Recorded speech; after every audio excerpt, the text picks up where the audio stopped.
So I have been going around Hong Kong with these two folks and other developers, and they invited me to talk about the international trends of app development, open data app development. And I thought, well, that's a very good idea. We should look abroad and see what's going on. But what I really wanted to share is why it's so important that we have data.one here in Hong Kong. So there's a lot of issues that I can skip in this crowd. I'm really happy that we can just go through the introductory parts and say, like, you know what, we all know what open data is, but do we know why data.one matters? Okay, so we have some people that wonder, is it actually any good? Are there interesting data sets? And some of us have said, I'm not going to build anything with data.one data because they're simply not, they're simply not intriguing enough. There's no, there's no secret element to it, right? You can't use those data sets to hold governments accountable, right? So the data sets that are available today are really data sets of convenience, right? Data sets that governments already had, and that they thought, well, here there's not going to be any issue of sensitivity with the data, and that's why we release them to you, and that's why we want to see what you can do with it, okay? But I'd like to think that that's a version 1.0, that's data.one is the first effort of the government to open up data sets, and that in the future, if we prove that data.one and open data in Hong Kong is valuable, and is valued by the community, that will have more sensitive data, that will have data that can hold both government and legislative council accountable, right? If you want to see some examples of how that works, check out things like They Work For You.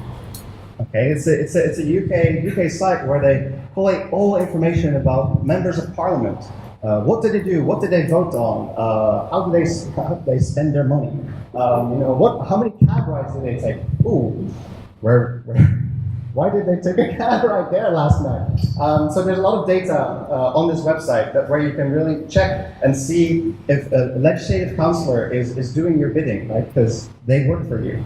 And I hope that we'll get there in Hong Kong as well. So really, Mother, do you remember? 1997. How about you? Here, how old am I? I was 12 years old. I was 12 years old. I was just going to a secondary school, and my big dream was I want to be in government. And my mom was like, "Oh, really? Was that true? I thought you wanted to be an inventor." Well, Mom, that's when I was 8. But when I was 12, I wanted to be in government, and I wanted to do e-governance. Right? I thought that was the craziest thing ever, to use technical platforms online and to govern, to actually build governance systems. But I was really that small. And when I asked my mother, like, "Mother, so how does this government thing work? How do I get there? How do I get to engage?" And my mother told me, well, first of all, you have to wait until you're 18. Then you can vote once a year. So you can vote once every 4 years, and you can bankroll the government every year once you get a job. Right? So you give them the money, and they'll give you services.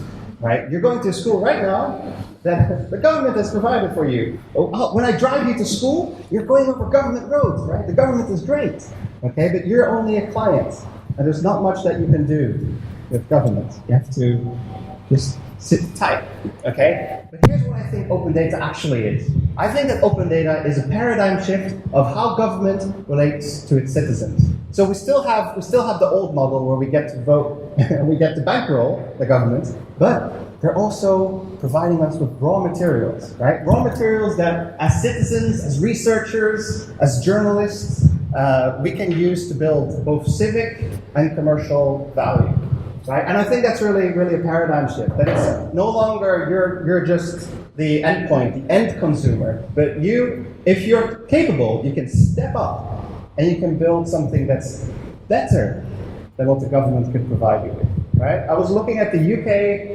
government design guidelines. They're fantastic. I think you sent them to me like months and months and months ago.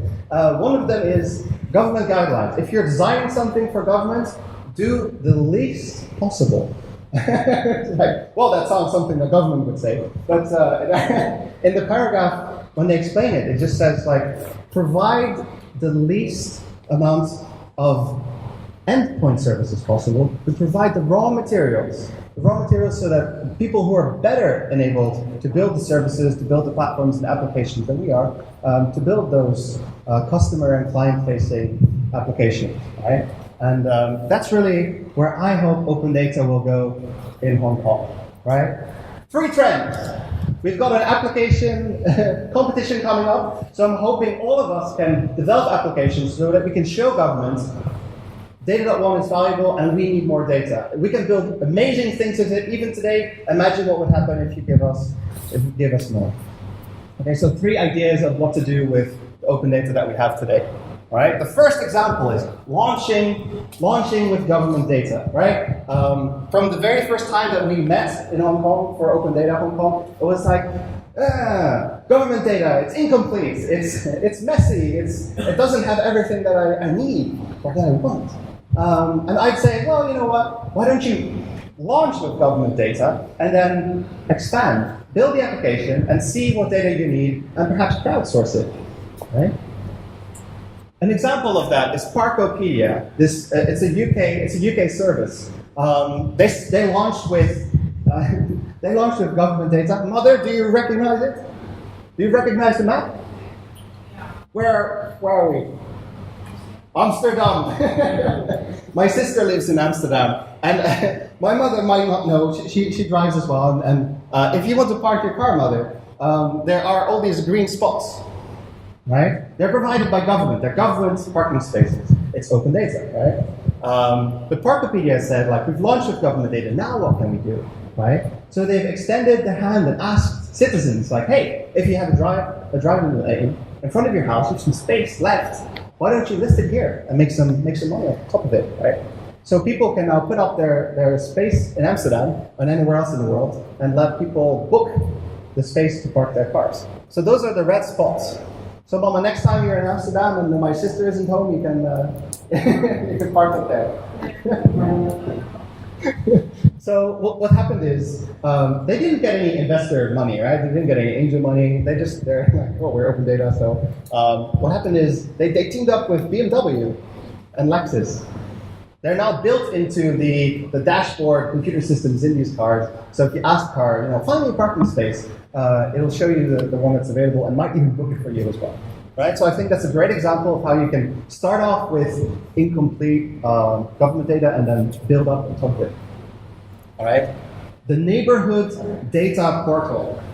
I think this is incredibly relevant, right? Because I think Russell has kind of He's evolved in the last 2 weeks. Because when we first had these talks, he would tell everyone, these data sets are really boring. They're dull. We need you to make them great. And I was like, no, Russell, no. You have to tell them. They're sexy to begin with, okay? They're great already, okay? The data is in there, the value is in there. And that's what makes it attractive, not the end applications. But he's right. We need those end applications. And I think that one trend that I see are the neighborhood portals, right? Where they take census data and they make it available in a UI that people can explore, right? To me, these are question-generating machines, right? I look at this and I start asking questions, or I get I wonder why things are the case. Why they are the way they are on the website. And thanks to the website, it has some electronical issues. Let's try again.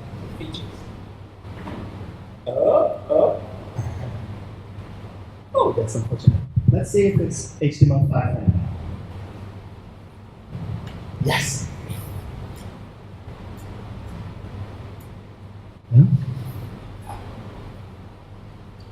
Oh, does someone have a mouse? An external mouse? You have yes, kids! Saves the day. I love this crowd. They always have anything you need. Well, thanks.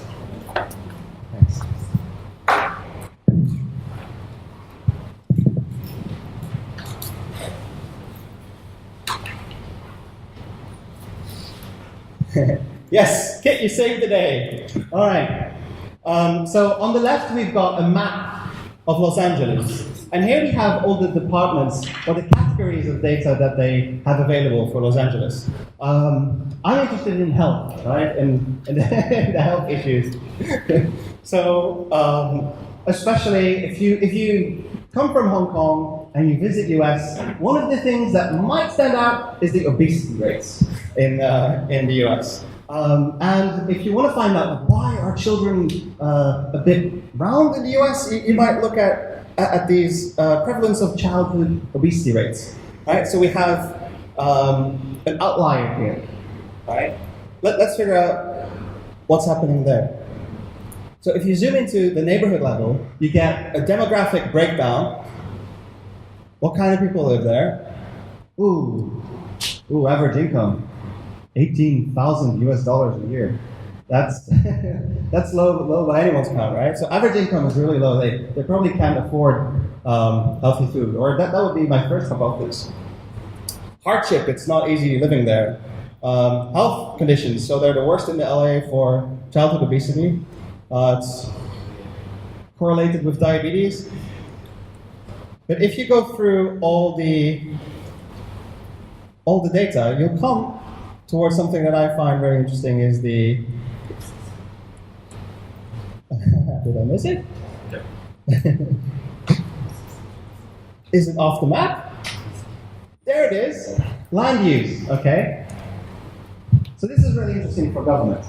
Because when they plan a neighborhood, when they plan a city, they have to take a lot of things into consideration. But what they didn't take into consideration here is not the number of parks. The number of parks is fine, but the access to those parks, right? Kids, when they want to try and go to the parks, they have to cross highways, right? So it's not an issue of actually having the parks, it's an issue of getting to them. So the walkability index in this neighborhood is really atrocious. And if you look around LA, you'd find that there's a direct correlation between the walkability, so the access for parks, and obesity rates. So as a government, you can take that into consideration and plan for it. Make those parks available. Accessible. All right? Americans don't walk. Americans don't walk? All right.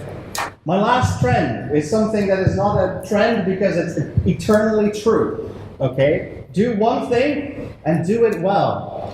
Yeah? I think that that's always true whenever you're building an app, but it's particularly true with data-driven apps. If you have a mountain of data, then there are so many things that you could possibly do with it, right? But you have to decide on one thing and build towards a purpose. And I think the license check guys have done it really well. And Dweller is another example of that. So the US Census Bureau, they built an application that answers the question, if I move in the US, where do I live? Where should I live, right? Thankfully, I'm not moving to the US anytime soon. But if I did, I would use this app, right? It tells me where to live in 12 questions. Asks you, what's your favorite mode of transport to work? MTR. What's your favorite nighttime activity? Could be dancing, could be drinking, could be socializing with friends. 12 questions later, it'll give you a short list, not just of the cities, but of the neighborhoods where people live that have a similar lifestyle to you. And I think that's like a very useful application of census data. Okay. Meets are fun, okay? Meets are social, meets are where we get together. But where we really work on stuff, where we really build things is at Makes, okay? We had,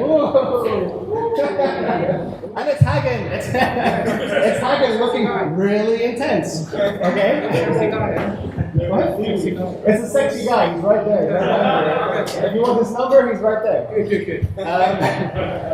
We had the first make was in May last year. We had 60 people attend with 13 projects. Some were absolutely amazing. I love the Let's Go parser, the food poisoning app, and the recycling points in Hong Kong. The next one is happening the next one's happening in January, 25th, 26th. Okay? Again, 6 weeks. In 6 weeks' time, spaces are limited. poke me today if you want to pre-register. Dennis is in, and we'll have a catalyst night in the lead up to the event, right? So the first event is on the 22nd, right? Where people can share their ideas and they can join teams. So sometimes you have the skills, but you don't have the ideas. Some people have ideas, but they don't have the skills. I think everyone should join anyway if they're interested in open data applications. And we'll form teams so that we can build applications and submit them to the competition, right? So no prizes from us, but we'll give you the community and the support and the space and the time to build the entries. All right. So I hope you'll all sign up. Shoot us an email at make@opendata.hk.com if you want to pre-register. Okay.